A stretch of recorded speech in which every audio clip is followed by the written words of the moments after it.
Hello people, it's Dodie. Today we are going to finally put our dolly back together. We've taken and fixed the damage where the spring wore down the composition. So now it's time to put her back together. You remember the glue that we had making the composition? Well, all you have to do is heat it up. It's the same glue I had, and what I did was I put her on a coffee warmer. You know those nice little things, they've been called potpourri simmerers, they've been called coffee warmers, they've been called wax molders. But they're just a simple little circle with a heating element in them. I've got one here in my workspace, and that's all I did was heat it up just a little bit, and I've got glue again. Same stuff, didn't have to make new. Now, a couple of things I want to show you before we put her back together. A big one. You see, right here, there's a ridge going across the neck of the doll. One not quite as obvious on camera, but it is there, going right down here. That's molded into the composition. If you happen to come across one of those in these body or shoulder stand dolls, do not take those out. The reason it's there is to be a spring. At this point, I don't know if it's metal or wood, don't care, don't want to take it apart, but it acts as a tension spring to keep the doll in shape. So what we're going to do, now that we've got our glue, ordinary old child's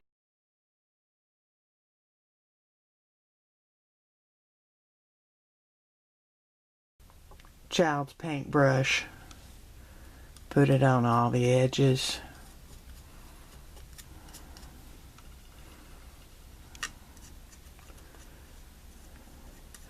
Doesn't matter if you slop it over, but you do want it very well put together.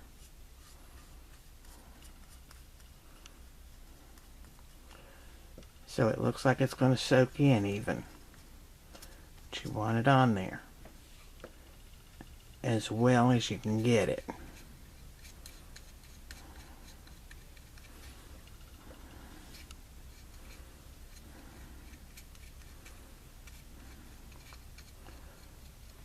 Because this is what's going to hold the doll together. Now as we fit it together, you'll find out that those springs do have a purpose in here. Short version is it makes the doll stronger. Get both sides.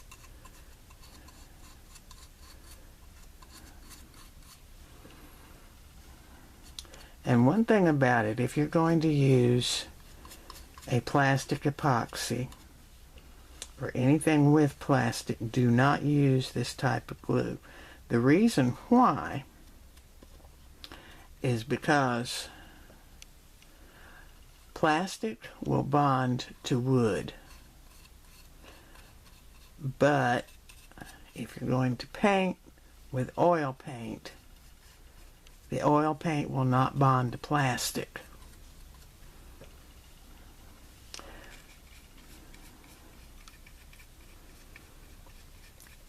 Now any natural structure like this, see how it's changing the patch? You'll remember we had that patch. Work fairly quickly because this stuff will set up. Not as fast as other glues, but it will set up. You can see right here how it's beginning to change the color. It's supposed to do that. because it's soaking into the wood, and that's something you want done.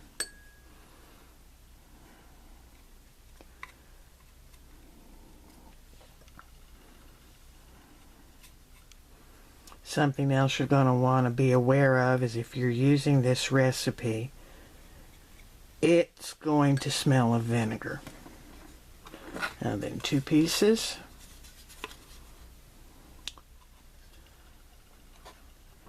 We made them together.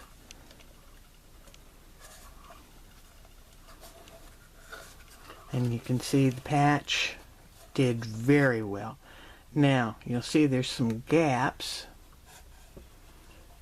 in the glue. What you're going to want to do is physically clamp them together. I like using rubber bands.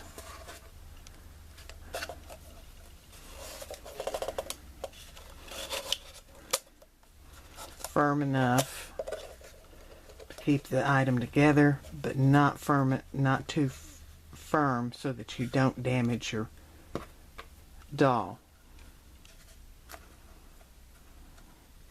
See, you can still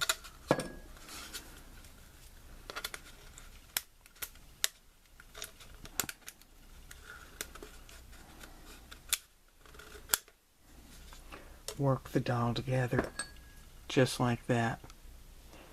Yes, you can dribble the glue into it.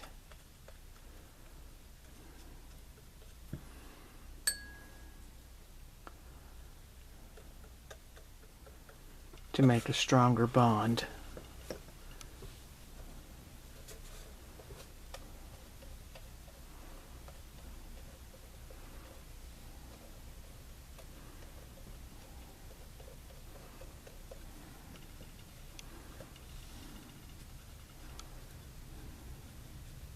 As I told you the last time, doesn't hurt to paint. You can actually paint with this glue. And all it will do is make the doll stronger.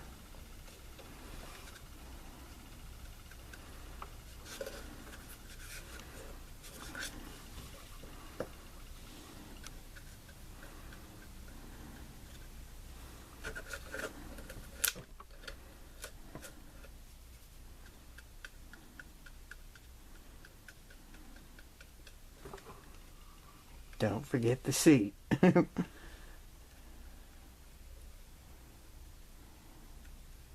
Now, as far as going inside, nah, you don't really need to worry about that. Because the next thing we're going to do after we get finished letting her dry, it's going to take a good 24 hours or so. See the glue starting to set up. Is I'm going to use gesso and fill in the gaps.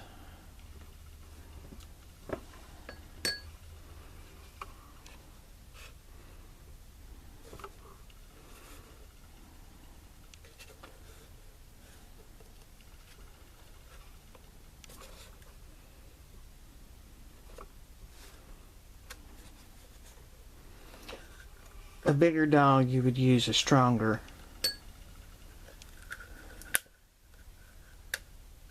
bonding system, but as small as this doll is, you really don't need to.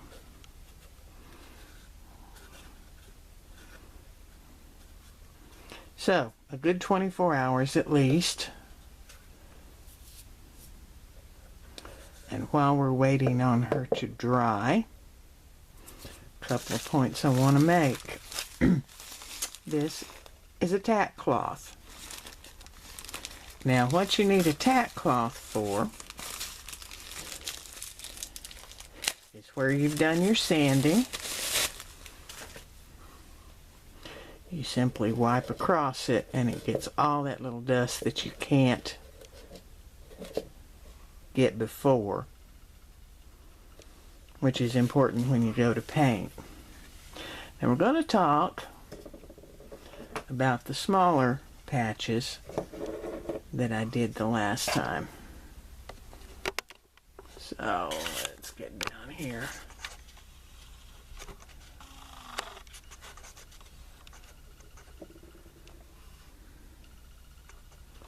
Where you can see it.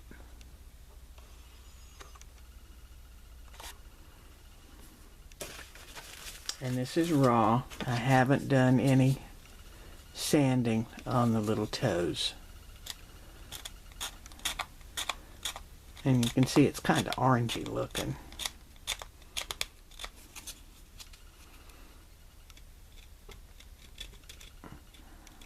Now, if you do hand sanding, you're going to end up doing it better, in my opinion. Using a Dremel is faster. No doubt about that. But I find that I like the results I get with hand sanding.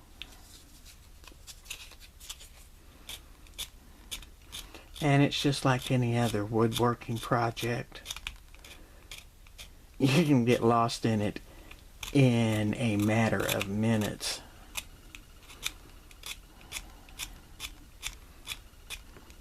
And this is part of the length of time that you've got to put in to repairing a composition doll.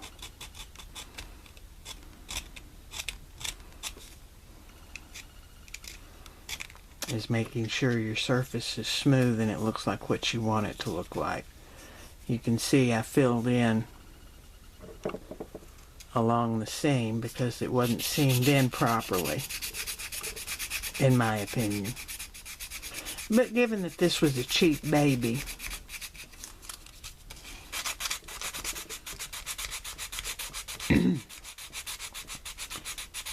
it's easy to see how you can improve without damaging the design.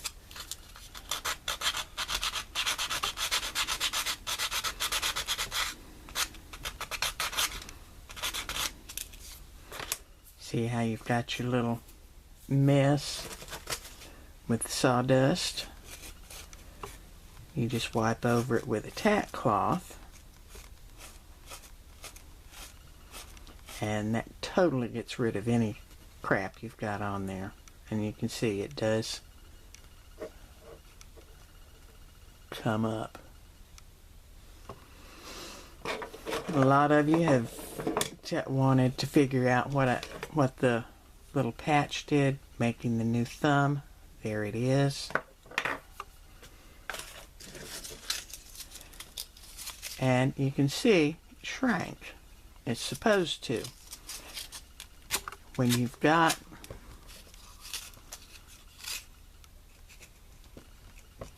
there we go. It shrank from what I made the first time. It's going to, because that's the nature of a natural glue and sawdust. Sawdust will absorb the glue and then harden, and then the glue will harden the sawdust into the shape you want. So the first thing you've got to do is finish the shape up.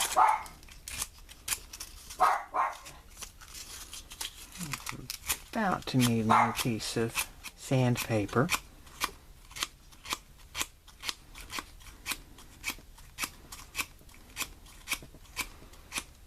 And like I said in the other video, from here it's a matter of your own creativity and artistry about what you want to do.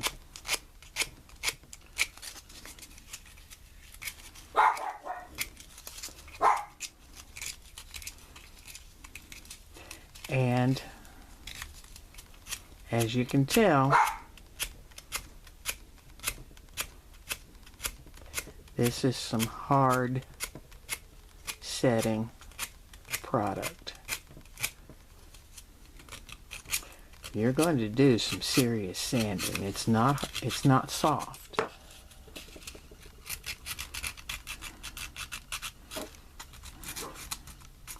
And it doesn't break off at all. At least I've never had it break off.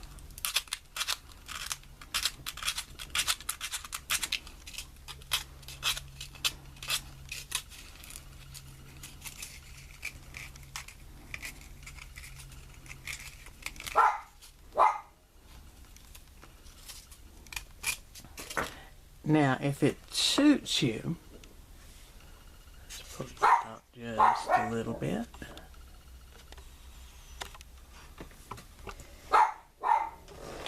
I mentioned that I do use tools, and rather than a Dremel tool, which is large and gets the job done,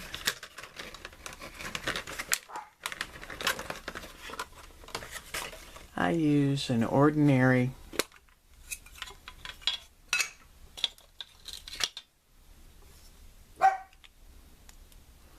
old electric battery powered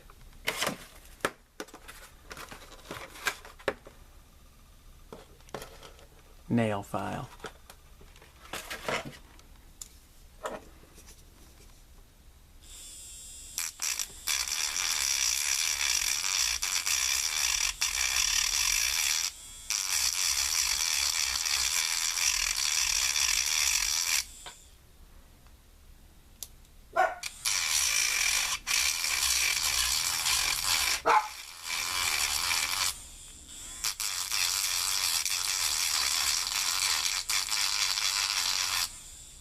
It's not strong enough to make big rips without a lot of effort, because it's designed for your fingernails, obviously.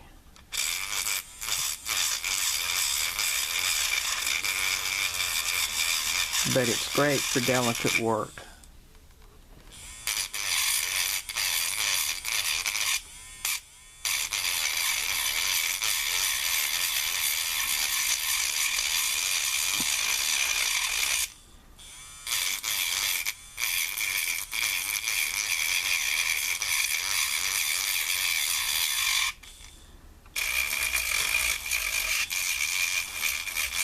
And let's face it, when you're working on a scale this small, it's nice to be able to control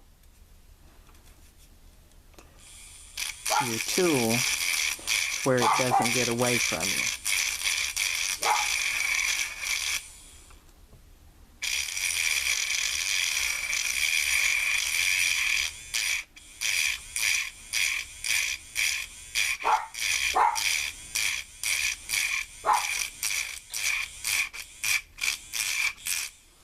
If it were me, I would practice.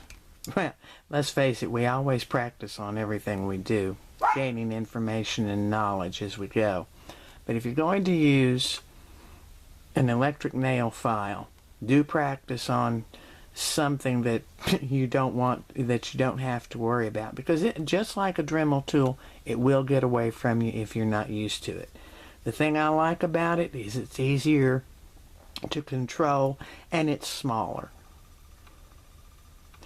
But that's just my personal opinion.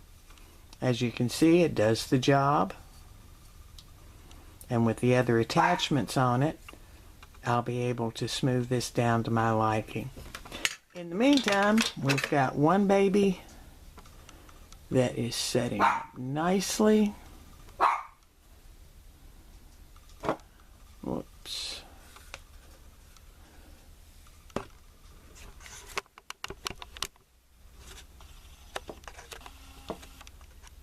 You can see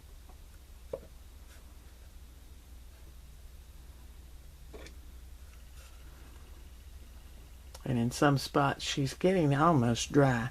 Now you can go ahead and put one or more layers on it with no chance of damaging the doll, providing you do it slowly.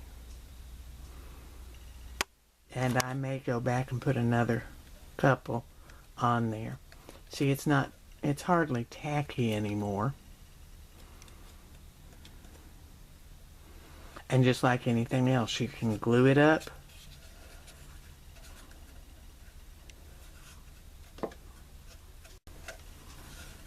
Well, folks, that's all I have for you. Remember to do the stuffs, and we'll talk to you later. Bye-bye.